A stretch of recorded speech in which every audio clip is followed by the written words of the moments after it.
أكد رئيس الجمهورية عبد المجيد تبون أن زيارته إلى مصر هي زيارة أخوية وودية بالدرجة الأولى، وكذا تنسيقية وتشاورية حول عدة نقاط وقضايا تهم الأمة العربية، المنطقة وكذا العلاقات الثنائية.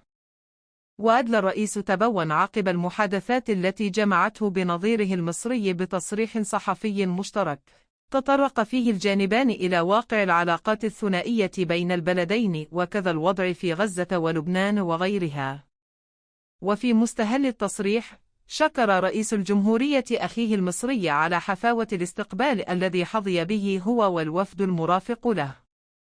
وعن العلاقات الثنائية أكد الرئيس تبون وجود تفاهم تام ورغبة بين البلدين في العمل مع بعض وخلق استثمارات جديدة، وكذا تعزيز التبادلات التجارية والتعاون في المجال الطاقوي.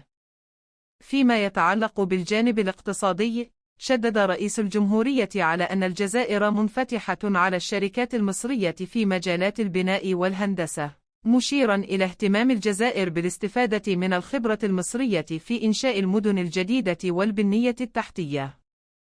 وأضاف الرئيس: أعطيت الإشارة الخضراء لوزير السكن للاستعانة بالخبرات المصرية في مجال السكن والهندسة المعمارية، وذلك من خلال إشراك الشركات المصرية في مشاريع القطاع. وفي هذا الصدد قال الرئيس إن مصر لديها تجربة تتحدث على نفسها في مجال الهندسة المعمارية.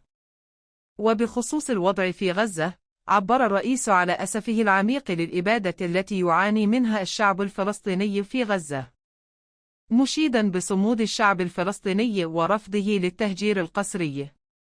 كما اعتبر رئيس الجمهورية أن ما يحدث في القطاع يمثل إبادة جماعية مكتملة الأركان، مؤكدا أن الجزائر تعمل كل ما في وسعها بمجلس الأمن لمحاولة الوصول إلى حل أو توقيف الإبادة. كما عبر الرئيس تبون عن دعم الجزائر للمبادرة المصرية التي تهدف إلى إدخال المساعدات الإنسانية لغزة. وبالنسبة للوضع في ليبيا، أوضح رئيس الجمهورية أن الحل لا يكون إلا بتوافق داخلي بعيدا عن التدخلات الأجنبية، ومن خلال إجراء انتخابات حرة ونزيهة.